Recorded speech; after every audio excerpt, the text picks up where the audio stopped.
So வணக்கம் மக்களே. இன்றைக்கி நம்ம நான் ரொம்ப எதிர்பார்த்து ரொம்ப வருஷமாக காத்திருந்த ஒரு கேமரா ரிவ்யூ தான் பண்ண போகிறோம். சோனியினுடைய ஏபிஎஸ்சி லைனில் இருக்கக்கூடிய ஃப்ளாக்ஷிப் ப்ரீமியம் கேமராவான சோனி A6700 அப்படின்னு சொல்லக்கூடிய இந்த கேமராவை தான் இன்றைக்கி நாம் ரிவ்யூ பண்ண போகிறோம். This is not a sponsored video. Sony இந்த கேமரா எனக்கு கொடுக்கல, சோனி எனக்கு எந்த விதமான காசும் கொடுக்கல, வேறு யாரும் இதை எதையும் பண்ண சொல்லலை. இந்த கேமரா லான்ச் ஆகி 2 வருஷம் ஆச்சு. லான்ச் ஆன உடனேயே தமிழ்நாட்டில் முதல் நாம தான் இந்த கேமரா வாங்கினோம். ஸோ இது என்னுடைய பர்சனல் கேமரா. 2 வருஷம் முன்னாடி நான் காசு கொடுத்து பர்ச்சேஸ் பண்ணது. 2 வருஷமாக இந்த கேமரா தான் என்னுடைய ஃபோட்டோகிராஃபி அண்ட் வீடியோகிராஃபி யூஸ்க்கு யூஸ் ஆகிட்டுருக்கு. ஸோ இந்த கேமரா பற்றி நான் உங்களுக்கு என்னுடைய பர்சனல் ஒப்பீனியன் கூட இதில் இருக்கக்கூடிய ஸ்பெக்ஸோடு சேர்த்து சொல்ல போகிறேன். ஸோ இதுதான் இந்த வீடியோ. பொறுமையாக கேமரா வாங்கணும், உங்களுடைய ஃபோட்டோகிராஃபிக்காகவோ வீடியோகிராஃபிக்காகவோ வாங்கணும் அப்படின்னு சொன்னால் ஒரு பட்ஜெட் செக்மெண்ட்டில் இருக்கக்கூடிய கேமரா. ஸோ இதை பற்றி ஸ்பெக்கோட என்னுடைய 2 வருஷம் பர்சனல் எக்ஸ்பீரியன்ஸை நான் உங்களுக்கு ஷேர் பண்ணுறேன். வீடியோ பொறுமையாக கடைசி வரைக்கும் பாருங்கள். வீடியோ பிடிச்சிருந்தா அப்படி லைக் தட்டி விட்ருங்க and subscribe, S obviously, and share, அந்த ஹைப் பட்டனையும் தட்டி விட்ருங்க. இதனுடைய ஃபர்ஸ்ட் கேமரா ரிவ்யூ. ஏதாவது சேஞ்சஸ் பண்ணலாம், கொஞ்சம் இப்படி இருக்கலாம் அப்படி இருக்கலாம்னு உங்களுடைய சஜஷன்ஸ் இருந்ததுன்னா கீழே கமெண்ட்லேயும் தெரிவிங்க. ஆல்ரைட். ஸோ இந்த சோனி A6700 சோனியினுடைய ஃப்ளாக்ஷிப் அப்படின்னு எடுத்துக்கிட்டோன்னா அவங்களுடைய ஃபுல் ஃப்ரேம் செக்மெண்ட்டில் A1 Mark II அப்படின்னு சொல்லக்கூடிய அந்த கேமரா தான். ஒரு 55 மெகா பிக்சல் இருக்கக்கூடிய ஃபுல் ஃப்ரேம் கேமராவான A1 Mark II தான் அவங்களுடைய ஃப்ளாக்ஷிப். 6 லட்ச ரூபா அந்த கேமரா. அந்த கேமராவை யாருங்க யூஸ் பண்ணுவா 6 லட்ச ரூபா கொடுத்துன்னு கேட்டால், ஒரு வைல்ட் லைஃப் ஃபோட்டோகிராஃபர், ஒரு ஸ்போர்ட்ஸ் ஃபோட்டோகிராஃபர், பேர்ட் ஃபோட்டோகிராஃபிக்கு ரொம்ப அதிகமாக நல்லா யூஸ் ஆகும். ஸோ இந்த மாதிரி ஒரு இமேஜ் கிளிக் பண்ணுறாங்க, அதை க்ராப் பண்ணாலுமே எனக்கு இமேஜ் உடையாமல் எனக்கு ப்ராப்பரான இமேஜ் வேணும். ஸோ இந்த மாதிரி ரொம்ப ஸ்பெசிஃபிக்கான நீடு இருக்கக்கூடியவங்க யூஸ் பண்ணக்கூடியது, ப்ராப்பர் ப்ரொஃபஷனல்ஸ் யூஸ் பண்ணக்கூடிய கேமரா அது, ஃபுல் ஃப்ரேம் கேமரா. அந்த மாதிரி ப்ரொஃபஷனல்ஸ் தன்னுடைய ஒரு செகண்டரி கேமராவாக இந்த ஏபிஎஸ்சி கேமராவான A6700 யூஸ் பண்ண முடியும் அப்படின்னு சொன்னால் இது அந்த அளவுக்கு பவர்ஃபுல். அந்த full frame camera A1 Mark IIங்கிறது 6 லட்ச ரூபா. இந்த ஏபிஎஸ்சி கேமராவான A6700 ஏறத்தாழ 1.21 ஒரு 1.25 லட்ச ரூபா தான். ஸோ 6 லட்ச ரூபா கேமராவை யூஸ் பண்ணக்கூடியவங்க இதை யூஸ் பண்ண முடியும், 1.25 லட்ச ரூபா கேமராவை யூஸ் பண்ண முடியும்னா இதனுடைய பவர் அண்ட் பொட்டன்ஷியல் எப்படி இருக்கும் அப்படிங்கிறத நீங்கள் தான் யோசிச்சுக்கணும். ஸோ உண்மையாலுமே சொல்கிறேன், it is very powerful, very potential. இன்றைக்கி நீங்கள் ஒரு ஃபோட்டோகிராஃபிக்காகவோ ஒரு வீடியோகிராஃபிக்காகவோ இந்த கேமரா வாங்குறீங்க அப்படின்னு சொன்னால் நெக்ஸ்ட் 10+ இயர்ஸ்க்கு 100% இந்த கேமரா அப்படிங்கிறது யூஸ் ஆகும். ஆப்வியஸ்லி ப்ரொவைடட் நீங்கள் அதை எப்படி யூஸ் பண்ணுறீங்கிறத பொறுத்து. பட் நல்ல பொண்ணு மாதிரி அழகாக பார்த்துக்கிட்டீங்க அப்படின்னு சொன்னால் 10 வருஷத்துக்கு மேலேயே இந்த கேமரா தாராளமாக யூஸ் ஆகும். ஸோ ஏபிஎஸ்சி லைனப்பில் சோனிக்காரங்க 6000 சீரீஸ் அப்படிங்கிறத விட்டுட்ருக்காங்க. ஸோ இப்போ இதில் இருக்கக்கூடிய லேட்டஸ்ட் 6700 இது ஒரு மெக்னீசியம் அலாயினால் செய்யப்பட்ட ஒரு பாடி. க்ரிப்பு பார்த்தீங்க அப்படின்னு சொன்னால் நான் A6600 நான் யூஸ் பண்ணதில்லை. ஆனால் அதிலிருந்துன்னு பார்க்கும்பொழுது, மற்ற ரிவ்யூஸ் பார்க்கும்பொழுது அதிலிருந்து இந்த க்ரிப் ஒரு இம்ப்ரூவ்டு க்ரிப்புன்னு சொல்கிறாங்க. இது நம்ம கை அழகாக இப்படி உள்ளே உட்காந்துக்கும். கேமராவுடைய பாடியை நம்மளால் ஈஸியாக ஹேண்டில் பண்ண முடியும். ஸோ ஆப்வியஸ்லி 4 விரல் உள்ளே உட்கார போகிறதில்ல. 4 விரல் எதற்காக உள்ளே உட்காரணும்? ஒரு விரல் நமக்கு ஷட்டர் பட்டன் யூஸ் பண்ணுறதுக்கு தேவைப்படும். 3 விரல் கம்ஃபர்டபுளாக எந்த விதமான ப்ராப்ளம் இல்லாமல் உட்காந்துக்கும். இந்த கட்டை விரல் இங்கே அழகாக ப்ளேஸ் பண்ணுறதுக்கு இங்கே அழகாக ஒரு சின்ன ப்ரொட்ரூஷன் அப்படிங்கிறது இருக்குது. ஸோ கட்டை விரலும் இங்கே நல்லா உட்காந்துக்கும். 3 விரல் இந்த இடத்துல இருக்கும். இந்த ஆள்காட்டி விரல் அழகாக ஷட்டர் பட்டனை நீட்டாக யூஸ் பண்ணிக்கலாம். இங்கே EVF இருக்குது. இதில் நீங்கள் நல்லா நீட்டாக பார்த்து அழகாக எடுக்கிறதுக்கு. ஸோ க்ரிப்பு எந்த விதமான ப்ராப்ளமும் இல்லை. இந்த கையை வச்சிருக்கிறது எதுனாலையுமே இங்கே இருக்கக்கூடிய எந்த பட்டனுமே ப்ரெஸ் ஆகாது. It is a very proper ergonomics. சூப்பராக இருக்குது, நல்லா இருக்குது இந்த கேமரா யூஸ் பண்ணுறதுக்கு. அண்டு நம்மளுடைய ஷட்டர் பட்டன் இருக்க இடத்துலையே தான் ஆன் ஆஃப் ஸ்விட்ச் அப்படிங்கிறது இருக்குது. அண்ட் அது பக்கத்துலேயே பார்த்தோம் அப்படின்னு சொன்னால் ரெக்கார்ட் பட்டன் இந்த ரெட் கலரில் போட்டிருக்கலையா, அதுதான் ரெக்கார்ட் பட்டன். 3 கஸ்டமைசபிள் பட்டன்ஸ் அப்படிங்கிறது இருக்குது. C3 கஸ்டமைசபிள் பட்டன் தான் நம்மளுக்கு டிலீட் பட்டன் இருக்கக்கூடியது. அது பக்கத்தில் அந்த ப்ளே பட்டன் அண்ட் ஒரு ஃபங்க்ஷன் பட்டன் கொடுத்துருக்காங்க. ஆட்டோ ஃபோக்கஸ் ஆன் ஆஃப் ஸ்விட்ச் அப்படிங்கிறது டெடிக்கேட்டடாக ஒன்று கொடுத்துருக்கிறது வரவேற்கத்தக்க ஒரு விஷயம். பட் என்னென்னா இந்த உள்ளே அந்த இது ஃபோக்கஸ் செட் பண்ணுறதுக்கு உண்டான ஜாய்ஸ்டிக் இருந்திருந்தால் கொஞ்சம் நல்லா இருந்திருக்கும். ஏன்னா ஃபுஜி ஃபிலிம்னுடைய XS20 இப்போ அதில் தான் ஷூட் பண்ணிருக்கேன். அதில் அந்த ஜாய்ஸ்டிக் இருக்குது. இதில் இல்லைங்கிறது ஒரு கஷ்டமானு கேட்டால் இந்த ரொட்டேட்டிங் வீல் ஃபுஜி ஃபிலிமில் இல்லை. So give or take. ஒன்று குறை சொல்லணுன்னா எதை குறை சொல்லிகிட்டே போகலாம். அது ஒன்றும் பெரிய விஷயம் இல்லைங்க, ஈஸியாக ஹேண்டில் பண்ணிக்கலாம், நோ இஷ்யூஸ். அந்த பட்டனை கிளிக் பண்ணுறது மூலமாக இது பண்ணிக்கலாம். அண்ட் வீல்ஸ்ன்னு பார்க்கும்பொழுது இங்கே கரெக்டாக இந்த கிரிப்லேயே வந்து ஒரு அழகான ஒரு வீல் கொடுத்துருக்காங்க. இந்த கட்டவரல் நம்ம ப்ளேஸ் பண்ணக்கூடிய இடத்துல இங்கே ஒரு வீல் இருக்குது. அண்ட் இது வந்து ஒரு டெடிகேட்டட் வீல். அண்ட் இது 4 பக்கமும் ப்ரெஸ் பண்ணக்கூடிய ஒரு டெடிகேட்டட் ஒரு ஸ்விட்சாகவும் இருக்குது. இந்த சென்டர் பட்டனையும் நம்மளால் பண்ண முடியும். ஏகப்பட்ட கஸ்டமைசபிள் ஆப்ஷன்ஸ் இதுக்குள்ளே இருக்குது. ஸோ ஒரே ஒரு ஜாய்ஸ்டிக் இல்லைன்னு கணக்க சொல்லிவிட்டு இவ்வளவு பாசிட்டிவிட்டி நம்மளால் இழக்க முடியாது. ஸோ அதில் வந்து ரொம்ப கவனமாக இருக்கணும். அண்ட் இது வந்து மோட் டயல். ஸோ இங்கே 3 கஸ்டமைசபிள் இருக்குது அண்ட் ஆட்டோ ஆப்ஷன் இருக்குது. எனக்கு பெருசாக கேமரா பற்றி தெரியாது, இதில் இருக்க மற்ற எந்த ஆப்ஷனுமே தெரியாதுன்னா ஆட்டோ மோடில் போட்டு நம்ம பாட்டுக்கு வீடியோவோ கேமராவோ ஃபோட்டோவோ எடுத்துகிட்டே போயிட்டே இருக்கலாம். டெடிகேட்டட் இது இந்த ஆப்ஷன் வந்துன்னா டெடிகேட்டடாக இது ஃபோட்டோக்கு அண்ட் இது வந்து வீடியோக்கு. இது SNQ, அதாவது speed and slow and quick. So SNQக்கு இதுக்கு டெடிகேட்டடான ஸ்விட்சஸ் எல்லாமே இருக்குது. அண்ட் இதனுடைய பேட்ரி பார்த்தோம் அப்படின்னு சொன்னால் Z டைப் பேட்ரி. ஸோ உங்களுடைய அந்த ப்ரொஃபஷ்னல் கேமராஸில் யூஸ் பண்ணக்கூடிய அந்த Z டைப் பேட்ரி. இந்த இடத்துல பார்க்கும்பொழுது மெமரி கார்டுக்கு உண்டான ஸ்லாட்டிங் இல்லை, பேட்ரிக்குன்னு மட்டும் இருக்கக்கூடிய டெடிகேட்டட் கம்பார்ட்மெண்ட் தான். அடுத்தது நம்ம போர்ட்டுன்னு பார்க்கும்பொழுது இந்த டோரெல்லாம் அழகாக இருக்குங்க. ஒன்றுக்கு ஒன்று எந்த டோருமே வந்து தொந்தரவே பண்ணாது. நீட்டாக அதாவது பாட்டுக்கு அதாவது ஓப்பன் ஆகிக்கும், கலக்கலான்னு ஆகாது. நம்ம நீட்டாக மூடணும் அப்படின்னு சொன்னால் ஈஸியாக நம்மளால் மூடிக்க முடியும். ஸோ மேலே இருக்கக்கூடிய ஃபஸ்ட்டு டோர் ஓப்பன் பண்ணோம்னா மேலே இருக்கக்கூடிய அந்த ரெட் கலர் இது வந்து மைக் ஜாக், USB-C போர்ட் இருக்குது. இது சார்ஜ் பண்ணுறதுக்கும் யூஸ் பண்ணிக்கலாம். அப்படி இல்லைன்னா நம்ம வெப்கேமாவும் யூஸ் பண்ணிக்கலாம். 1080pயில் தான் எடுக்கும், but that is okay. And dedicated memory card slot இருக்குது. இது வந்து UHS டைப் 2 கார்டு யூஸ் பண்ணிக்கலாம். தேர்ட் டோர் பார்த்தீங்கன்னா ஒரு micro HDMI and headphone jack அப்படிங்கிறத கொடுத்துருக்காங்க. அண்ட் இதனுடைய ஸ்க்ரீன் பார்த்தோம் அப்படின்னு சொன்னால் ஆர்டிகுலேட்டிங் ஸ்க்ரீன் தான் இது. பெரிய அளவில் குவாலிட்டி அப்படிங்கிறது ஒன்றும் சொல்ல முடியாது. ஒரு 1 மில்லியன் டாட்ஸுக்கு பக்கம் இருக்கக்கூடியது தான் இது. வீட்டுக்குள்ளே ஒரு சின்ன ரொம்ப வெயில் அதிகமாக இல்லாத இடத்துல இட் இஸ் ஓகே. ஒரு தடவை நான் வெளியே ஃபோட்டோ எடுத்துகிட்டு போயிட்டு இருக்கும்பொழுது 11:30 12 இஷ். ஸோ அந்த டைமில் பார்க்கும்பொழுது அந்த ஸ்க்ரீன் சுத்தமாகவே கண்ணுக்கு தெரியல. நான் இப்படி பார்க்க வேண்டியதாக இருந்தது. ஸோ அந்த இடத்துல எல்லாம் போகும்பொழுது கொஞ்சம் கஷ்டம். யாராவது ஒரு ப்ரொஃபஷனல்ஸ் B கேமாவோ C கேமாவோ யூஸ் பண்ணுறீங்கன்னா கொஞ்சம் கவனம் பண்ணணும். அண்ட் EVFமே பார்த்தீங்கன்னா ஒரு 2.36 million dots. Okay, Fuji film ஆகட்டும், இதாகட்டும், ஸோ கேனனுடைய R7 ஆகட்டும், ஸோ எல்லாமே அதே EVF தான் கொடுக்குறாங்க. குறை சொல்கிறதுக்கு ஒன்றும் இல்லை, நல்லாவே தெரியுது, அதிலலாம் எந்த விதமான குறையும் இல்லை. அண்ட் இந்த ட்ரைபாட் மவுண்ட் பார்த்திங்க அப்படின்னு சொன்னால் பேட்டரி டோர் கூட இன்டரப்ட் ஆகாது. ஸோ அந்த வகையில் அது ஒரு பெரிய வரப்பிரசாதம் தான் உண்மையாலுமே. அண்டு சென்சார்னு பார்த்தோம் அப்படின்னு சொல்லும்பொழுது 26 mega pixel BSI CMOS sensor கொடுத்துருக்காங்க. இதனுடைய ப்ராசஸர் பார்த்தோம் அப்படின்னு சொன்னால் பயான்ஸ் XR ப்ராசஸர்.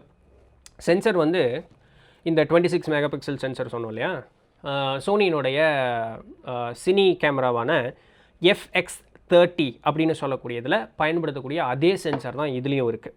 ஸோ வீடியோவுக்கு ப்ராப்பரான ஒரு சென்சராக இருக்குது.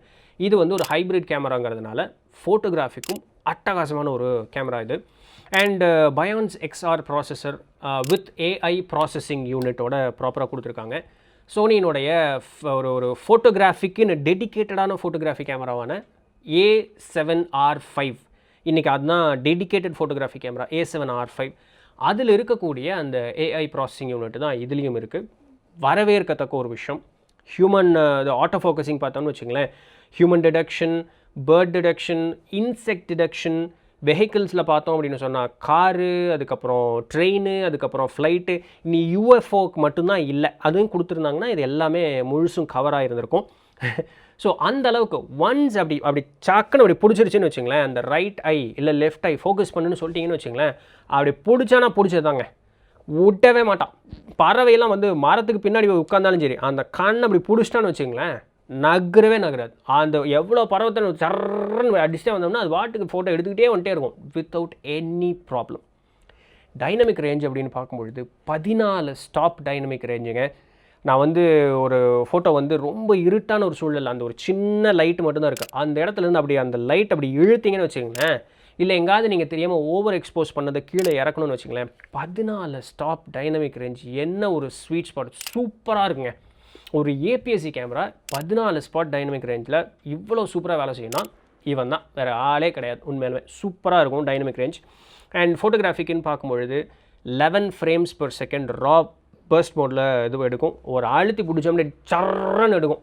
ஒரு செகண்டுக்கு 11 ஃபோட்டோ. ஆனால் பஃபர் ரீட் அவுட்டுன்னு பார்க்கும்பொழுது ஒரு 4.5 செகண்ட் 5 செகண்ட், மீனிங் ஒரு 55 ஃபோட்டோ நீங்கள் எடுத்துட்டீங்க அப்படின்னு சொன்னால், இப்படி அழுத்தி ஒரு 4 செகண்டுக்கு பிடிச்சிங்க அப்படின்னு சொன்னால் ஒரு 55 ஃபோட்டோ நீங்கள் எடுத்துட்டீங்க அப்படின்னு வச்சுங்களேன். அதை வந்து முழுக்க மெமரி கார்டில் எழுதணும் பார்த்தீங்களா, அதுக்கு கொஞ்சம் டைம் எடுத்துக்கும். அதுக்கப்புறம் கேமரா அப்படியே ஸ்லோ ஆகும். ஸோ அது மட்டும் கொஞ்சம் கவனம். ஒரு ப்ரொஃபஷ்னல் இல்லாத ஒரு சாதாரண ஒரு ஆள், ஒரு ப்ரொஃபஷ்னலே ஒரு பிகேமாக யூஸ் பண்ணுறவங்க ஒரு செகண்டுக்கு 11 ஃபோட்டோக்கு மேலெலாம் யாருக்கும் தேவைப்படாது. ஸோ அதனால் அந்த வகையில் எந்த விதமான இஷ்யூவும் கிடையாது. ஒரு செகண்டுக்கு 14 ரா ஃபோட்டோ இது வந்து எடுக்க முடியும். அண்ட் இதனுடைய வீடியோ கேப்பபிலிட்டி அப்படின்னு பார்த்தோம் அப்படின்னு சொல்லும்பொழுது, ஏன்னா இப்போ வெட்டிங் ஃபோட்டோகிராஃபிக்கெல்லாம் வந்து இது ஒரு பிகேமாக தாராளமாக யூஸ் பண்ணலாம். ஸோ அந்த ஆங்கிளில் பார்க்கும்பொழுது 14 ஸ்டாப் டைனமிக் ரேஞ்ச் இருக்குது அப்படின்னு பார்த்துருக்கோம். 4K அதிலிருந்து ஆரம்பித்தே வருமே. 4K 20 FPS 20 frames per second and 30 FPS 60 FPS 120 FPS. 60 வரைக்கும் எந்த விதமான இஷ்யூ இல்லை. 120 FPS வரும்பொழுது ஒரு சின்ன க்ராப் ஒழுகும் 4Kல. அண்ட் ஹெச்டிலேன்னு எடுத்தோம்னா அதே போல் 24 30 60 120 அண்ட் 240 இருக்குது. 60 வரைக்கும் எந்த விதமான இஷ்யூ இல்லை. 120 அண்ட் 240ல் ஒரு சின்ன க்ராப் ஒழுகும். ஸோ அதுலேயும் கவனமாக இருக்கணும். பட் அதெல்லாம் என்னங்க ப்ராப்ளம்? அது என்ன ஒரு ஸ்லோ மோஷனில் என்ன மணிக்கணக்காக எடுத்துக்கிட்டு இருக்க போகிறோம்? அப்படியெல்லாம் ஒன்றும் கிடையாது. ஃபியூ மினிட்ஸ் எடுக்க போகிறோம், அவ்வளோதானே. ஸோ அதெல்லாம் எந்த இதுவும் இல்லை. இந்த க்ராப் ஏதாவது பாதிப்பு ஏற்படுத்துமா? ஆமாங்க, ஒரு 2 எட்டு நம்ம பின்னாடி எடுத்து வச்சோம்னா அந்த பாதிப்பும் நிவர்த்தி ஆகி போகிறோம். பெருசாக ஒன்றும் அதெல்லாம் ஒரு பாதிப்பு கிடையாது. ஒரு நல்ல ப்ராப்பரான ஃபோட்டோகிராஃபர் வீடியோகிராஃபருக்கு அது தெரியும். ப்ராப்பர் இல்லை, ஒன்றும் பிரச்சனை இல்லைன்னு பாருங்களேன். முன்னாடி இருக்க ஒரு 2 எட்டு பின்னாடி வைப்போம், அவ்வளோதான். சரிங்களா? அடுத்தது 10-bit 422 இன்டர்னல் ரெக்கார்டிங் இருக்குது. நான் எப்போவுமே அதுதான் எடுப்பேன். எனக்கு அதெல்லாம் தேவையில்லை. இருக்கே வச்சுட்டு என்ன பண்ணுறது? நான் ஒரு யூடியூபர். நான் என்ன அது என்ன ப்ரொஃபஷனல் உங்கள் மாதிரி போய் வீடியோகிராஃபி எடுக்கிறேன், வெட்டிங்க்கு எடுக்கிறேன், இந்த மிருகங்களை எடுக்கிறேன்ட்டா எடுக்க போனால் ஒன்றும் இல்லை. பட் இருந்தாலும் இருக்கேன்னு யூஸ் பண்ணுவேன். கலர்ஸை அட்டகாசமாக எடுத்து வெளியே கொடுக்கும். ஸோ அந்த வகையிலலாம் எந்த விதமான இஷ்யூ அப்படிங்கிறது வந்து கிடையாது. S-Log அண்ட் S-Cinetone இருக்குது. எனக்கு அது யூஸ் பண்ண தெரியாது, அதனால் எனக்கு அது உங்களுக்கு எக்ஸாம்பிள் காட்ட முடியல.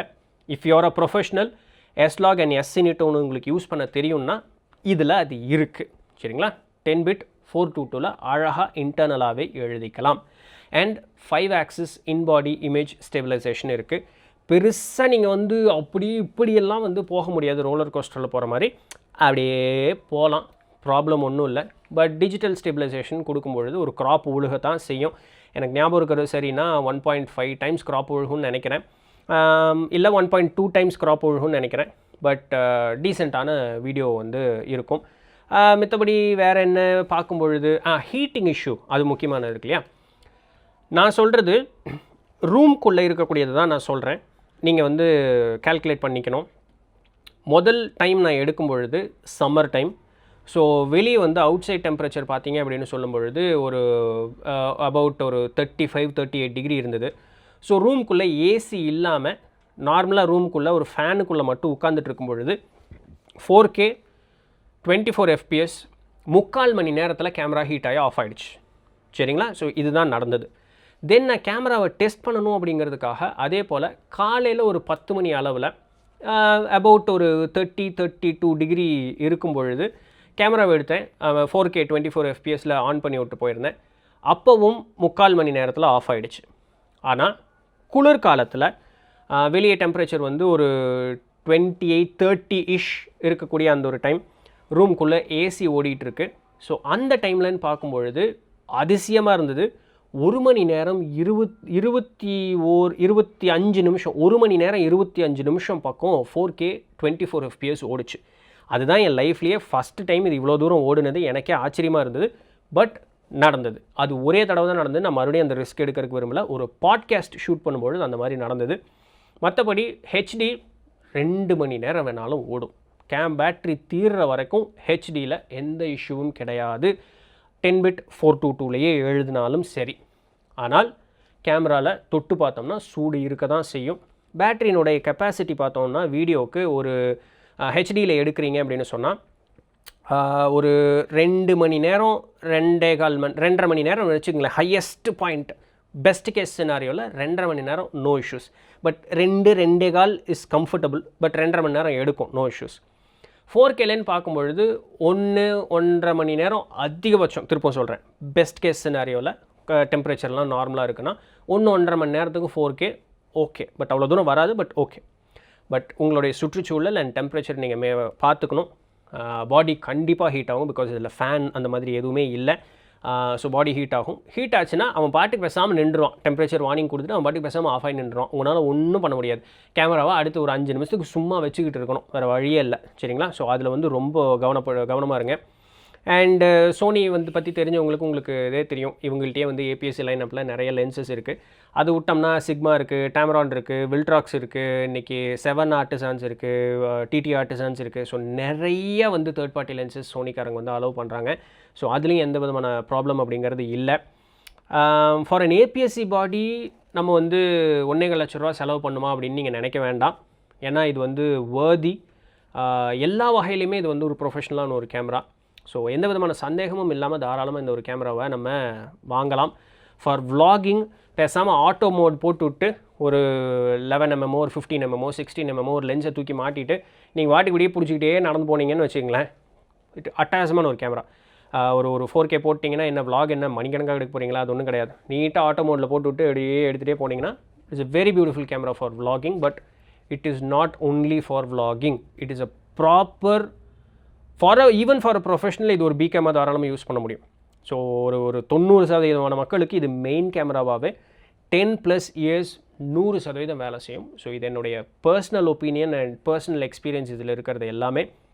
உங்களுக்கு வேறு ஏதாவது அடிஷ்னலான டவுட்ஸ் இருக்குது அப்படின்னு சொன்னாலும் கீழே கமெண்ட்டில் கேளுங்க. நான் ஏதாவது ஒரு சில பாயிண்ட்ஸ் அட்ரஸ் பண்ணாமல் இருந்தேனாலும் கீழே கமெண்ட்டில் கேளுங்க, நான் அதுக்கு ஆன்சர் பண்ணுறேன். So this is my honest opinion on A6700.